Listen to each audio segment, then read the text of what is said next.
Glória a Deus. A paz do Senhor, meus irmãos. Amém? Que alegria estar juntos com os irmãos.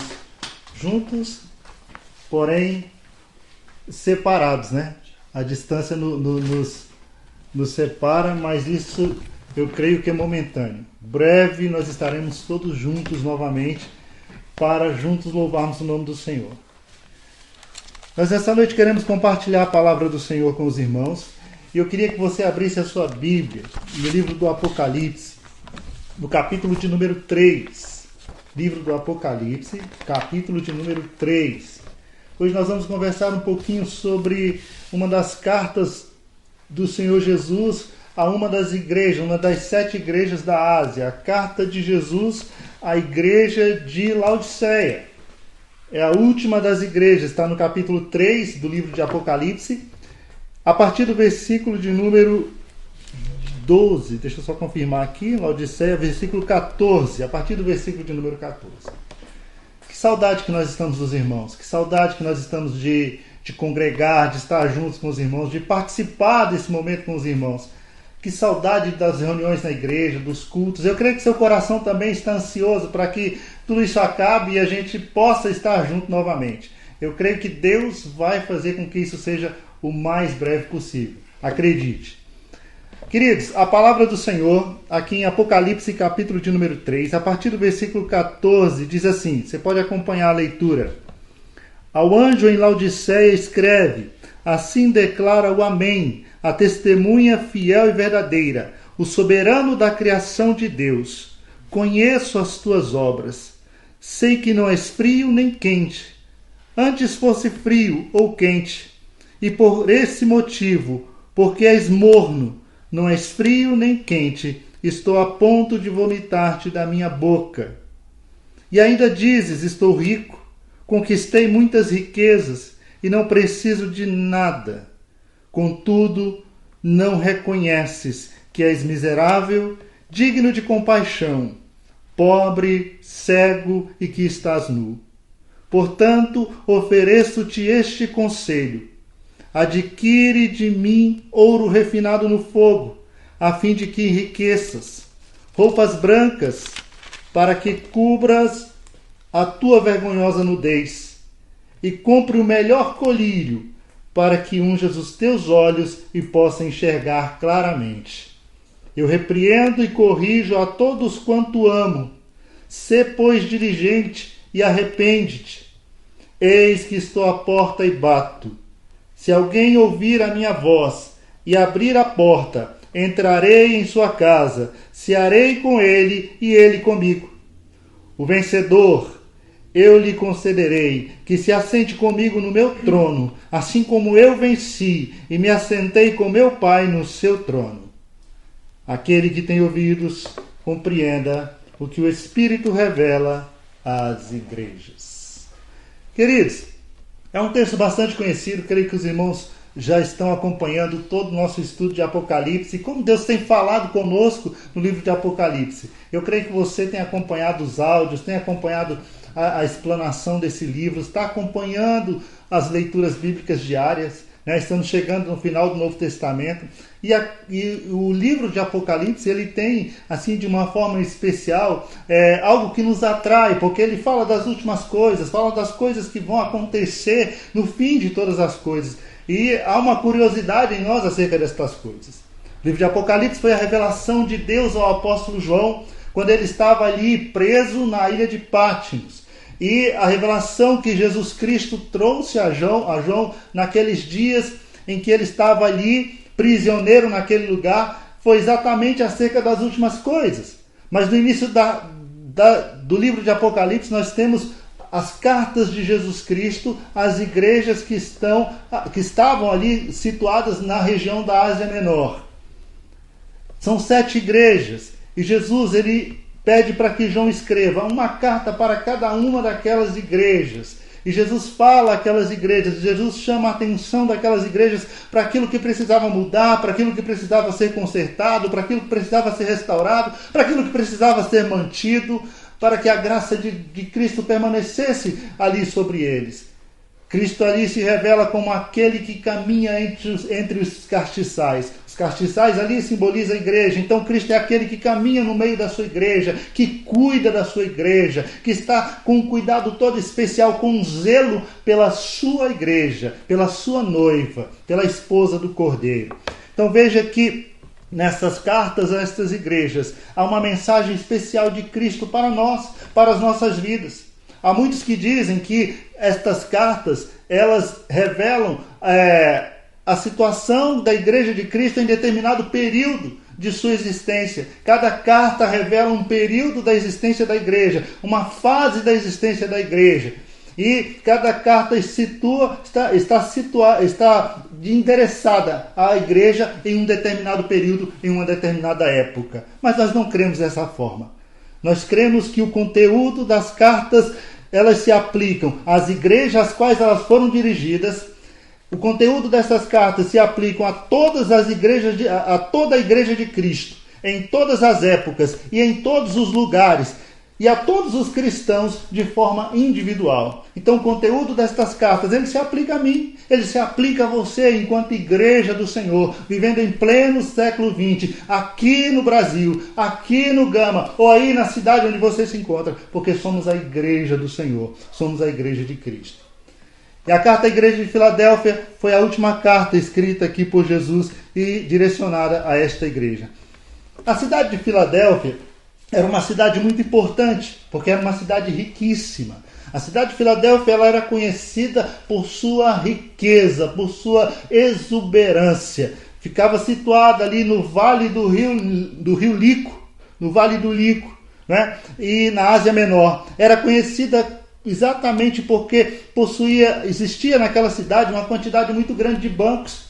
Era conhecida como a cidade dos banqueiros. Era uma cidade riquíssima, muito dinheiro circulava ali naquela cidade. Era uma cidade que tinha um comércio muito grande, principalmente na indústria de tecido. Se desenvolveu muito na indústria do tecido. Ali em Laodiceia era produzido um tecido de lã negra, que era muito famoso, que era muito rico, que era muito comercializado naquela época. O polo de moda naquela época era exatamente Laodiceia. Laodiceia se destacava exatamente nesse ponto. E como se não bastasse, existia ali em Laodiceia uma escola de medicina. Uma escola de medicina que se especializou na oftalmologia. Eles desenvolveram ali um colírio muito especial para tratar a visão, para tratar os problemas visuais. Então era uma cidade muito importante, era uma cidade em que os seus habitantes assim se sentiam, muito importantes, porque a cidade era rica, porque a cidade possuía todas essas qualidades, todas essas qualificações. E a igreja que ali estava não era diferente, ali estava uma igreja rica. Ali estava uma igreja rica. A cidade de Laodiceia, ela estava situada entre as cidades de Hierápolis e a cidade de Colossos. A cidade de Hierápolis, ela era conhecida por suas águas termais.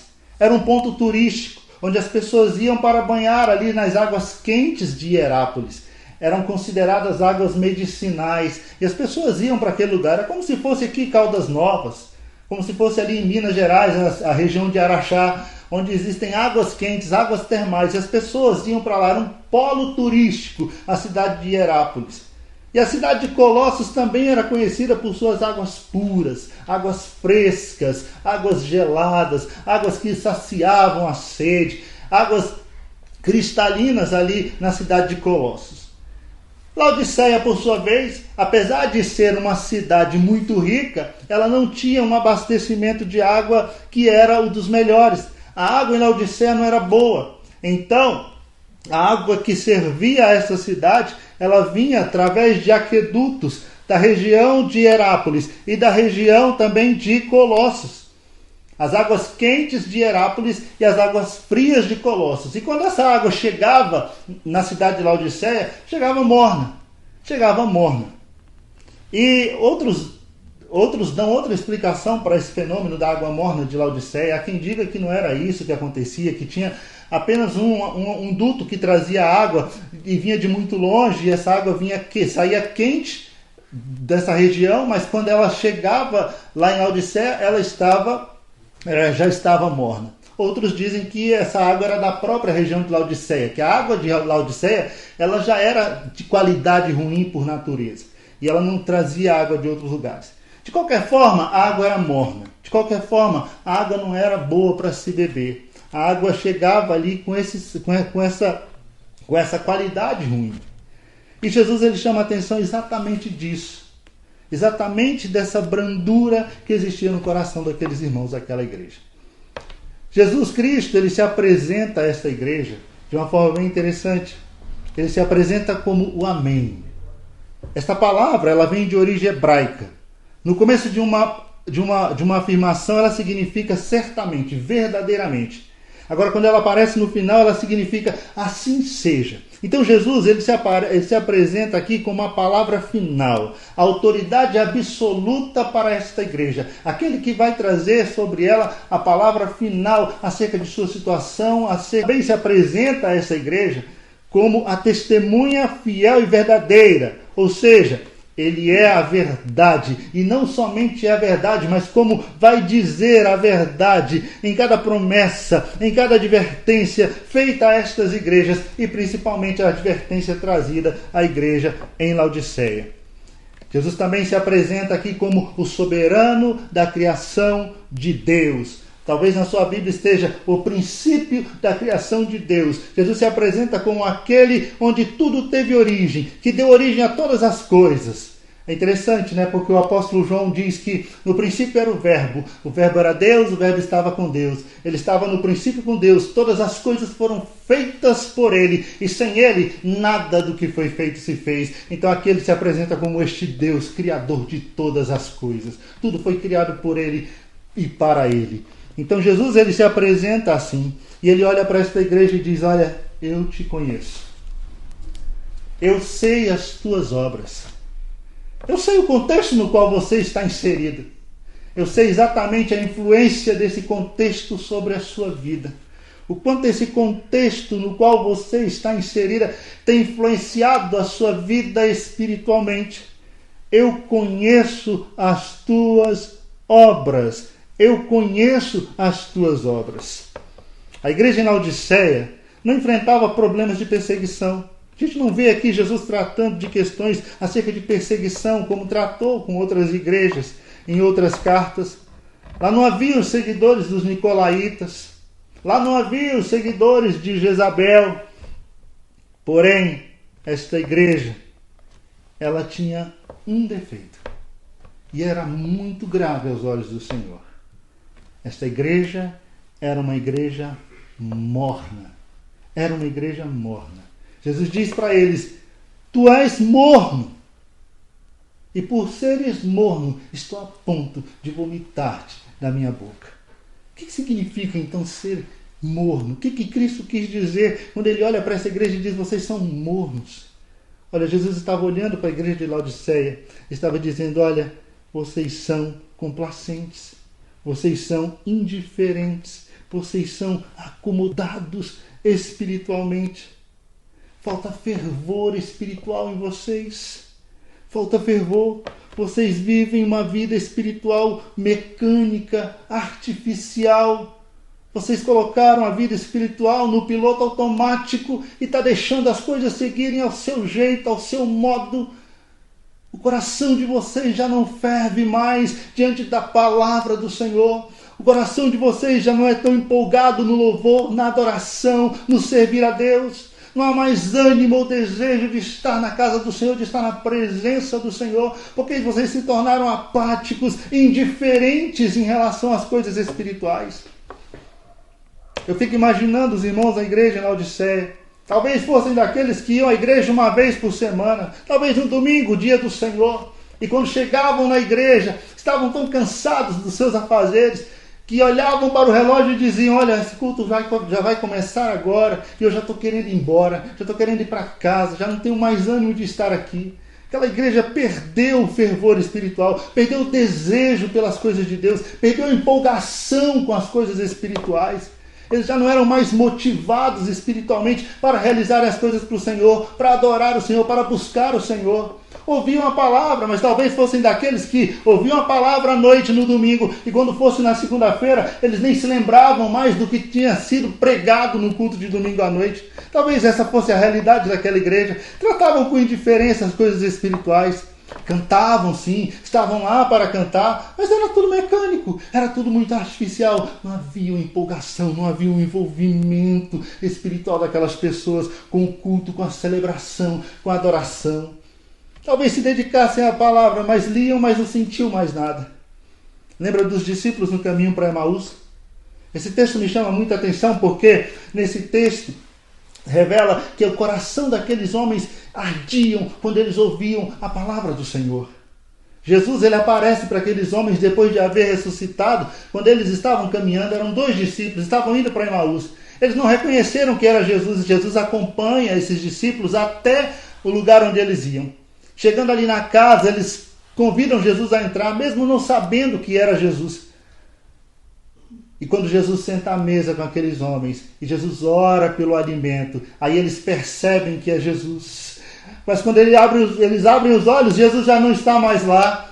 Jesus não está mais com eles. Eles olham um para o outro e dizem: porventura não ardiam os nossos corações quando ele falava? Porventura não queimava algo aqui dentro enquanto ouvíamos a sua voz, enquanto escutávamos a sua palavra? Oh, meu irmão, quanto tempo que não é assim?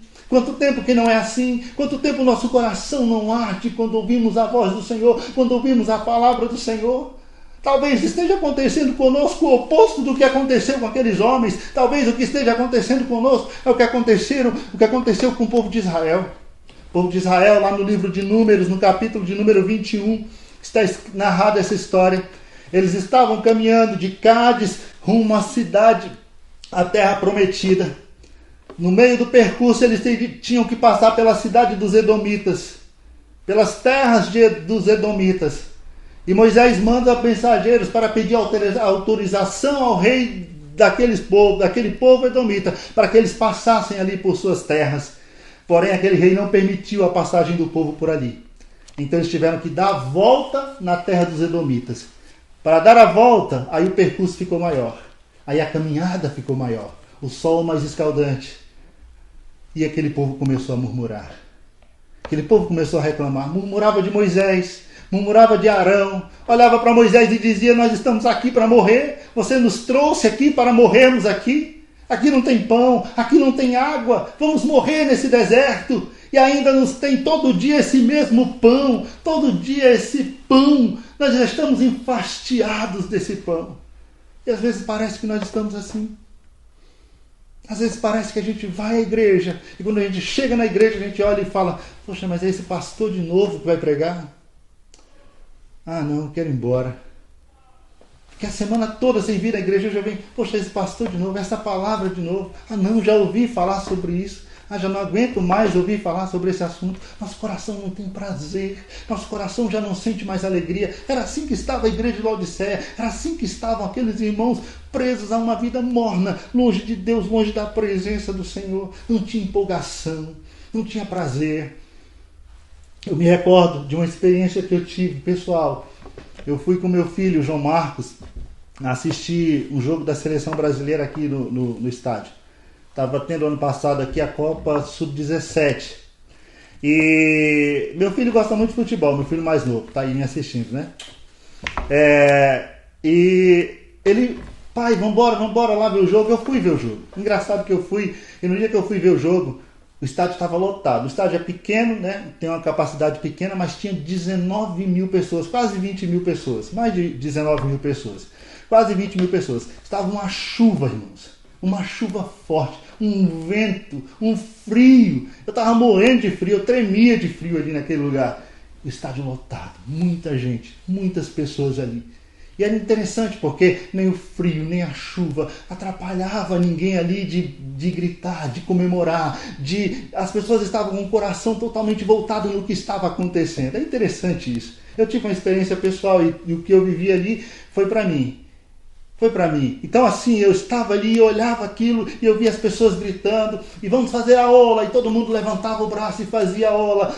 Saiu uma musiquinha, todo mundo cantava, tinha um pessoal tocando lá os seus instrumentos e todo mundo envolvido naquele clima, naquele momento, o coração ali. Quando ia o jogador da seleção brasileira se aproximava do gol, ia para fazer o gol, errava o lance, todo mundo levantava da sua cadeira, colocava a mão na cabeça, fazia parecia que era ensaiado, parecia que tinha um regente na frente tocando todas as coisas, e não era, todo mundo se levantava, todo mundo fazia. Quando saía um gol, então, não precisava pedir para o pessoal levantar, gritar e pular, não, naturalmente isso acontecia. Foi gol, já se levantava, já gritava, levantava o braço, olhava para o amigo do lado, abraçava, pulava junto, foi o gol. E quando eu saí dali, eu comecei a pensar na minha vida. Falei, gente, eu não sou crente. Eu preciso mudar. Eu não sou crente. Às vezes eu entro na igreja no domingo à noite, eu entro e eu saio da igreja e não dou glória a Deus. Às vezes eu entro, eu saio da igreja, eu ouvi a palavra, foi pregada, eu cantei louvores, mas não havia em mim a mesma empolgação, não havia em mim o mesmo ânimo, não havia em mim a mesma vontade. Não ardia nada aqui dentro, não queimava nada aqui dentro. É como se eu estivesse desmotivado. Não tinha a mesma empolgação ali do campo de futebol. E eu comecei a pensar nisso. Minha vida espiritual precisa mudar. Meu relacionamento com Deus precisa mudar. Eu preciso sentir por Deus essa mesma paixão, essa mesma vontade, esse mesmo desejo. O salmista ele diz no Salmo 100, celebrai com júbilo ao Senhor. Servi ao Senhor com alegria, entrai nos átrios do Senhor com hinos, cantai louvores a Ele. Sabe por quê? Porque o Senhor é bom, a sua misericórdia dura para sempre, nós somos ovelhas dEle, nós pertencemos ao aprisco do Senhor, Ele é nosso Deus e nós temos que adorá-lo, nós temos que servi-lo, nós temos que nos entregar ao louvor e adoração de uma forma sincera e completa. Isso não tem acontecido. A igreja de Laodiceia vivia esse mesmo momento de desempolgação, de falta de empolgação. Tudo era feito de forma mecânica. Tinha uma vida espiritual suficiente para deixá-los confortáveis, mas não era suficiente para fazê-los fervorosos. Fervorosos. O apóstolo Paulo ele diz que nós devemos ser fervorosos no espírito, servindo ao Senhor. Servir ao Senhor tem que ter fervor, tem que ter vontade, amor, aquela paixão por Jesus Cristo, coração fervendo, coração queimando, aquele desejo de estar com Ele, aquele desejo de adorá-lo, de se entregar a Ele, de se render aos seus pés. Isso tem que pulsar forte no nosso coração, isso tem que encher nossa alma de alegria, de felicidade, isso tem que nos tirar do chão. Ele é o nosso Deus, Ele é o nosso Salvador. E essa forma de servir a Deus da igreja de Laodiceia causava nojo no Senhor. Era repugnante diante de Deus. Era repugnante. Deus disse, olha, estou a ponto de vomitar-vos da minha boca. Estou a ponto de vomitar vocês da minha boca. Essa forma como vocês estão tratando as coisas espirituais, essa indiferença em relação às coisas espirituais, me causa náusea. Me causa náusea.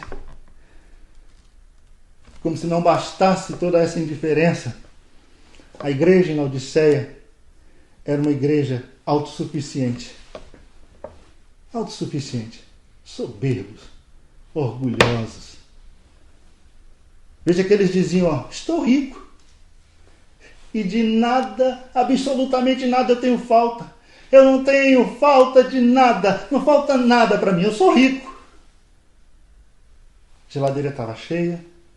A despensa estava cheia, a casa era bonita, era boa, era confortável, tinha carros na garagem, tinha dinheiro no banco, tinha um bom emprego, tinha um bom salário, não estavam doentes, não estavam sofrendo perseguições, tinham tudo, não preciso de nada. Não tenho falta de nada, eu não tenho necessidade de mais nada. Nós somos autossuficientes, nós podemos nos virar sozinhos. Se eu estou doente, eu pago meu plano de saúde, meu plano de saúde é bom, é caro, é ótimo. Tenho acesso aos melhores hospitais, aos melhores médicos. Para que me preocupar? Para que me preocupar? Eu não preciso de nada. Era assim que se sentia aquela igreja, autossuficiente. Autossuficiente. E essa autossuficiência fazia com que eles não se sentissem empolgados com as coisas do Evangelho. Fazia com que eles não se sentissem interessados pelo Evangelho. As coisas de Deus eram irrelevantes para aquele povo, porque eles não tinham necessidades, eles não tinham problemas, eles estavam satisfeitos, eles se sentiam autossuficientes. Eles diziam: conquistei muitas riquezas, era assim que eles se sentiam. Eles olhavam para tudo que eles tinham e diziam: olha, tudo aqui é fruto do meu trabalho, eu trabalhei, eu ganhei, eu me esforcei. Tudo aqui é porque eu trabalho, eu sou trabalhador, eu acordo cedo, eu saio da minha casa, eu vou trabalhar, eu ganho meu dinheiro, eu tenho meus 2 empregos, trabalho o dia todo, trabalho em 3 empregos, eu tenho minha vida, tenho minhas preocupações, tudo aqui é fruto do meu trabalho, tudo aqui é porque eu me esforço, é porque eu sou esforçado, é porque eu faço. E depois eu não tenho muito tempo para servir a Deus, porque eu estou muito ocupado com as minhas coisas, estou muito ocupado em manter a minha família, em manter os meus filhos, dar o melhor para eles, essa é a minha preocupação, dar o melhor. Talvez essa fosse a preocupação daqueles irmãos, talvez essa fosse a preocupação daquela igreja. Eles olhavam para tudo que possuíam e eram incapazes de reconhecer que era Deus quem os dava, que era a misericórdia de Deus, que era o cuidado de Deus sobre a vida deles. Que tudo que eles haviam conquistado era pela misericórdia do Senhor. O materialismo daquela igreja entorpeceu os seus sentimentos. Os espinhos sufocaram a palavra de Deus no coração daqueles homens. Lembra da parábola do semeador? Os espinhos cresceram e sufocaram, os cuidados com as coisas dessa vida sufocaram a palavra de Deus no coração daqueles irmãos, daquela igreja.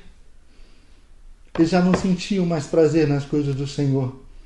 Já não sentiam mais prazer. A agitação da vida diária neutralizou os seus valores espirituais. Toda a agitação do dia a dia neutralizou os valores espirituais daquele povo, os valores espirituais daquela igreja. Glória a Deus. Preste atenção nisso. Vale a pena ressaltar isso aqui. O erro da igreja de Laodiceia não era ser rica. O erro daqueles irmãos não era ser rico. Não foi acumular riquezas. Não tinha problema em ser rico, não. Não tem nenhum problema em ser rico, não tem nenhum problema em acumular riquezas. Esse não era o erro da igreja de Laodiceia. Esse não era o problema da igreja de Laodiceia. Sabe qual era o erro de Laodiceia? Sabe qual era o erro daqueles irmãos? Era deixar Jesus de fora das suas vidas. Deixar Cristo de fora das suas vidas. Deixou Jesus do lado de fora. Eles começaram a se sentir autossuficientes, donos da sua própria vida, donos dos seus negócios. Cristo não tinha lugar na vida daqueles irmãos, não tinha lugar na vida daqueles crentes ali. Esse era o grande erro. Aquilo que eles podiam ver, aquilo que eles podiam comprar, havia se tornado mais valioso do que aquilo que era invisível e que era eterno para eles. Aquilo que eles podiam ver, aquilo que eles podiam tocar, aquilo que eles podiam comprar, isso era mais precioso para eles. Isso era mais precioso do que aquilo que eles não podiam ver, aquilo que os olhos deles não podiam ver. Eles não viviam do que criam, eles viviam do que viam. E se afastaram de Deus, e se afastavam da presença de Deus. E cada vez o seu coração se esfriava e se tornava indiferente em relação às coisas espirituais. Deus nos tem abençoado, irmãos, com bons empregos, com bons salários, bons carros, boas casas. Deus nos tem dado muitas coisas boas, mas muitas vezes estas coisas têm tomado o lugar de Deus em nossas vidas. Muitas vezes essas coisas têm se tornado prioridades nas nossas vidas. E às vezes a busca por essas coisas, o querer dessas coisas, tem feito com que as coisas espirituais fiquem de segundo plano, fiquem em segundo lugar. Isso tem trazido ao nosso coração um distanciamento de Deus, um distanciamento do Senhor Jesus. E era isso que acontecia com os irmãos em Laodiceia. E o pior de tudo, irmãos, é que eles não conseguiam enxergar ou reconhecer o seu estado espiritual. Eles estavam tão envolvidos com sua vida, tão envolvidos com as coisas desse mundo, tão envolvidos com as coisas, que eles não conseguiam enxergar o estado deles. A palavra de Jesus para eles é: vocês são miseráveis, pobres, cegos e nus, são dignos de pena e não conseguem reconhecer que vocês são tudo isso. A visão que vocês têm de vocês mesmos é diametralmente oposta à visão que eu tenho de vocês. Era uma igreja rica, possuía muito ouro, muita riqueza, mas Jesus os via como pobres, miseráveis, dignos de pena. Era uma igreja que possuía muita na fábrica de tecido, na fabricação de tecido, na fabricação de lã, era fantástica. Porém, diante de Deus, estavam nus espiritualmente. Tinha o melhor colírio, era fabricado ali. O melhor tratamento oftalmológico vinha de lá. Porém, eram cegos espiritualmente. Estavam cegos espiritualmente. Estavam nus espiritualmente. Não conseguiam enxergar. Eles olhavam e não conseguiam ver a realidade deles. Aí vem um conselho do Senhor. O Senhor olha para eles e diz assim: olha, tem um conselho para dar para vocês. Presta atenção. Adquire de mim, compra comigo. Vem cá, vem comprar comigo. Compra comigo ouro refinado no fogo, para que você seja de fato rico, para que você se enriqueça. Deus está olhando para eles e está dizendo: olha, vem comprar de mim a verdadeira riqueza, vem comprar de mim, para que vocês possam ter um viver rico, rico do conhecimento de Deus, rico da graça de Deus, rico da presença de Deus, rico de valores espirituais. Era isso que Deus queria. Vem comprar ouro fino, ouro refinado, vem comprar de mim, vem adquirir comigo, vem adquirir o conhecimento das coisas espirituais, o conhecimento acerca de Deus. Nada é mais rico, nada é mais valoroso para o ser humano do que conhecer o Senhor. O profeta Jeremias escreveu: não se glorie o sábio na sua sabedoria, o forte na sua força, nem o rico na sua riqueza, mas aquele que se gloriar, glorie-se em me conhecer e saber que eu sou Deus. A glória está em conhecer o Senhor. O apóstolo Paulo, escrevendo aos Coríntios, na primeira carta, no capítulo 1, versículo 5, ele diz assim: porque em tudo fostes enriquecidos nele, em toda a palavra, em todo conhecimento. Nossa riqueza está nele, está em Cristo. Está em Cristo Jesus, está em conhecê-lo, está em conhecer a sua palavra. A nossa riqueza está ali, a nossa riqueza espiritual. Paulo, escrevendo aos Colossenses, lá no capítulo 2, versículos 1 a 3, Colossenses 2, 1 a 3, Paulo faz uma referência à igreja de Laodiceia, e ele diz exatamente isso. É como se Paulo já estivesse prevendo essa apatia espiritual que se abateria sobre essa igreja. Ele diz assim: porque eu quero que saibais quão grande combate tenho por vós. Paulo está falando de oração, de guerra espiritual, de colocar a vida daqueles irmãos diante de Deus em oração, em súplica. Ele diz: quero que saibais quão grande combate tenho por vós e pelos que estão em Laodiceia, para que os seus corações sejam consolados e estejam unidos em amor, enriquecidos da plenitude da inteligência para o conhecimento do mistério de Deus e de Cristo, em quem estão escondidos todos os tesouros da sabedoria e da ciência. Paulo queria que aquele povo fosse rico, mas rico do conhecimento de Deus. Buscassem isso. E Jesus agora chega para eles e diz: olha, compra de mim ouro refinado, ouro provado no fogo.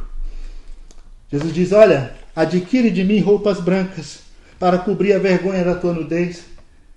Vestes brancas, irmãos, fala de justificação, fala de pureza, fala de santidade. E Jesus estava dizendo: olha, vem comprar comigo, vem adquirir comigo vestes brancas. Eu quero santificar vocês, quero purificar o coração de vocês. Vocês precisam disso para cobrir a vergonha da nudez espiritual de vocês, para que vocês deixem todo o embaraço, todo o pecado que rodeia vocês, para que vocês possam se entregar completamente a mim e à minha vontade.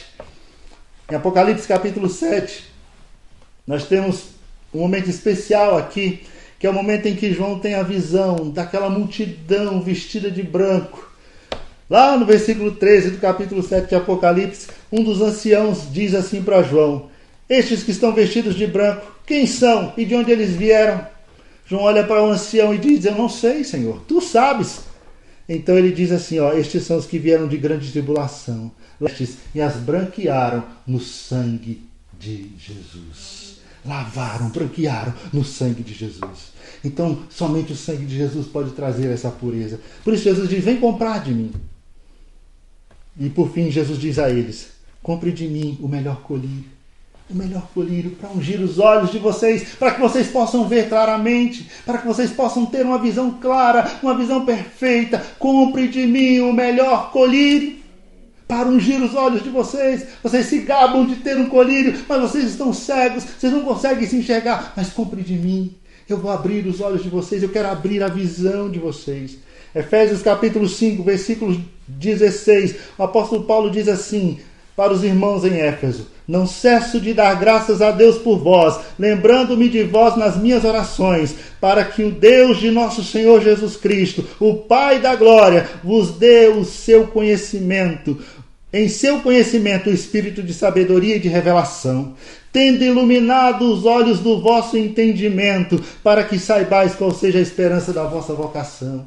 É isso que aquela igreja precisava, ter os seus olhos espirituais abertos para ver a glória de Deus, ver a presença de Deus, ver aquilo que Deus tinha preparado para eles, a redenção, a salvação, a glorificação, tudo aquilo que Deus tinha preparado para aquela igreja. Deus queria abrir os olhos daqueles irmãos, Deus queria abrir os olhos dele. Por isso Deus diz, olha, vem comprar de mim o melhor colírio, vem buscar em mim esse conhecimento. Vem buscar em mim essa riqueza, vem buscar em mim essa pureza, vem buscar em mim essa santificação. É interessante, né? A palavra é dura, a palavra é de correção, mas Deus olha para eles e diz assim, olha, eu corrijo aquele a quem eu amo. Eu estou tratando vocês assim, é porque eu amo vocês. Vocês são meus filhos e eu tenho um amor especial por vocês. Eu não sou um pai desleixado, eu não sou um pai irresponsável, eu não sou um pai banana que olha o filho fazendo as coisas erradas, indo para o caminho torto e deixa as coisas correrem livre. Eu não sou assim. Deus é um pai zeloso, Deus tem um amor incondicional pela nossa vida, e quando Ele nos vê caminhando por caminhos que não é a sua vontade, que não são caminhos segundo o seu coração, Ele nos chama, Ele nos repreende, Ele nos chama a atenção, porque nós somos filhos. Qual filho que o pai não corrige? O pai que ama, corrige. Deus é esse pai de amor incondicional, que nos ama incondicionalmente, e Ele não quer nos perder. Por isso, toda vez que saímos da sua presença, Ele vem e nos chama. Ele vem e nos chama, e às vezes é dura, às vezes a correção é dura, às vezes a palavra é dura, mas é por amor, é por amor. É o pai que está olhando o filho indo para o caminho errado, e está vendo que ele vai se perder, e está vendo que isso vai ser ruim, que ele vai se destruir se continuar nesse caminho. Então ele tem que intervir, e às vezes ele tem que intervir com um puxão de orelha, às vezes ele tem que intervir com a vara, às vezes ele tem que intervir com a palmada, às vezes ele tem que intervir com um castigo. Mas é por amor, é porque ele não quer que o filho se perca. Porque Ele ama. Se somos filhos, nós somos repreendidos. Porque se não somos repreendidos, o escritor aos Hebreus diz que não somos filhos, somos bastardos. É o amor de Deus, é a misericórdia de Deus. É bom quando Ele olha para a gente e diz que envergonha, tome jeito, sai desse caminho errado, vem me servir com sinceridade, com integridade de vida. Foi isso que Ele disse para essa igreja. Ele disse para eles isso, olha, seja zeloso, seja diligente, se arrependa, porque eu estou à porta e bato. Eu estou à porta e bato. Se você ouvir a minha voz, se abrir o coração, eu quero entrar na sua casa. Você há com você e você comigo. Sabe o que ele está dizendo aqui? Olha, eu quero ter comunhão com você. Quero participar da sua vida. Quero participar da sua vida. Quero ter comunhão com você. Quero participar do seu dia a dia. Entrar na casa, sentar à mesa, irmãos. Isso é intimidade. É compartilhar a intimidade, é dividir a intimidade. Jesus está olhando para aquele povo e dizendo, olha, eu estou à porta, eu quero entrar, eu quero ter comunhão com você, eu quero ter intimidade, eu quero ter um relacionamento mais íntimo com você, mais próximo com você, quero participar da sua vida. E esses irmãos haviam deixado Jesus de fora, e Jesus agora quer entrar, mas Jesus não vai invadir, Jesus vai bater. Quando eles abrem o coração, Jesus entra, Jesus faz morada, Jesus compartilha a vida com essas pessoas. É tudo que Ele quer, é tudo que Ele quer. Então Ele diz, eu estou à porta, e se você abrir, eu vou entrar na sua vida, eu vou entrar na sua casa, eu vou participar dos seus planos, dos seus projetos, eu vou desfrutar de comunhão com você. Sempre foi assim, desde o Éden. Deus criou tudo para que o homem pudesse estar ali e ele pudesse desfrutar da comunhão com Deus. A eternidade vai ser assim. Nós estaremos para sempre com o Senhor. Desfrutaremos da sua presença, da sua comunhão, porque Deus tem interesse em estar conosco. Jesus disse para os seus discípulos, eu vou preparar lugar, sabe por quê? Porque onde eu estiver, eu quero que vocês estejam junto comigo. Jesus te ama, Jesus me ama, e tudo que Ele quer é participar da minha vida e da sua vida. Portanto, vamos abrir o coração para Ele. O vencedor é aquele que persevera até o fim. É aquele que guarda a palavra até o fim. É aquele que se mantém firme. Ele diz, o vencedor vai se assentar junto comigo no meu trono. Assim como eu venci e me assentei com meu Pai no seu trono, assim aquele que vencer também vai se assentar comigo no meu trono. No meu trono. Glória a Deus. Você entende isso? Você entende que tem um Deus que te ama tanto, que quer ter um relacionamento contigo, mas Ele quer que esse relacionamento seja mais estreito. Você entende que tem um Deus que te ama tanto, que quer ter um relacionamento com você, mas Ele quer que você abra seu coração por inteiro, por completo para Ele.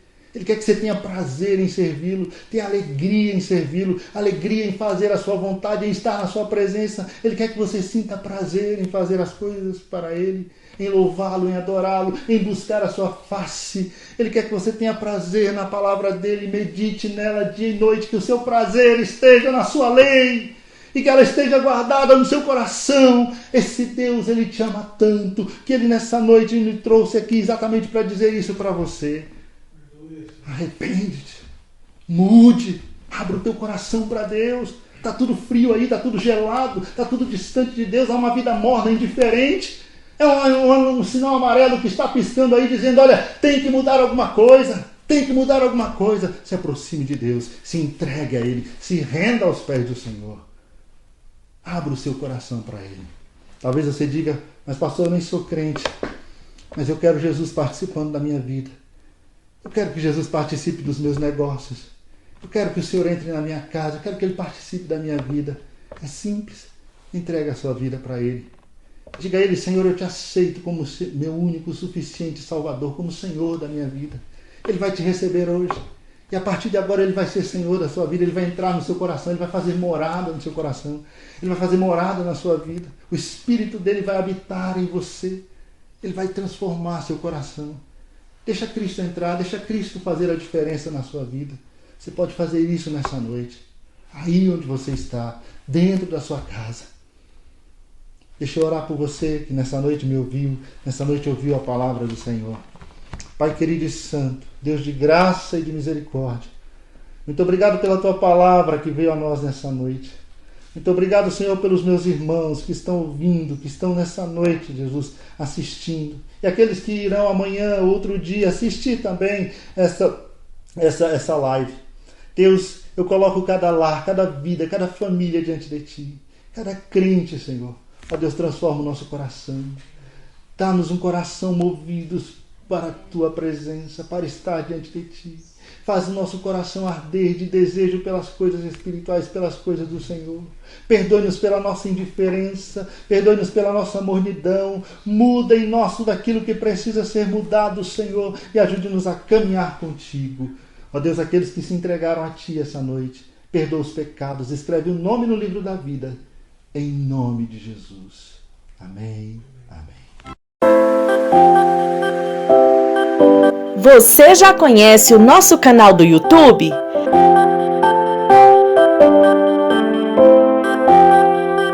Todos os dias um vídeo é postado em nosso canal.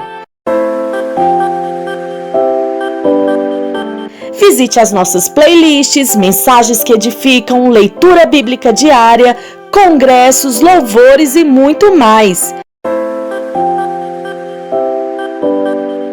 Nosso endereço é IEPBC Brasil.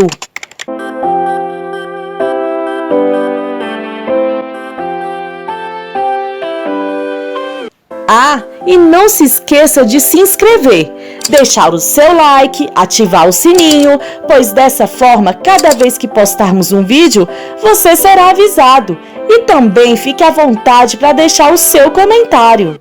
Igreja Evangélica Pentecostal do Brasil para Cristo. Compromisso com Deus e Sua Palavra.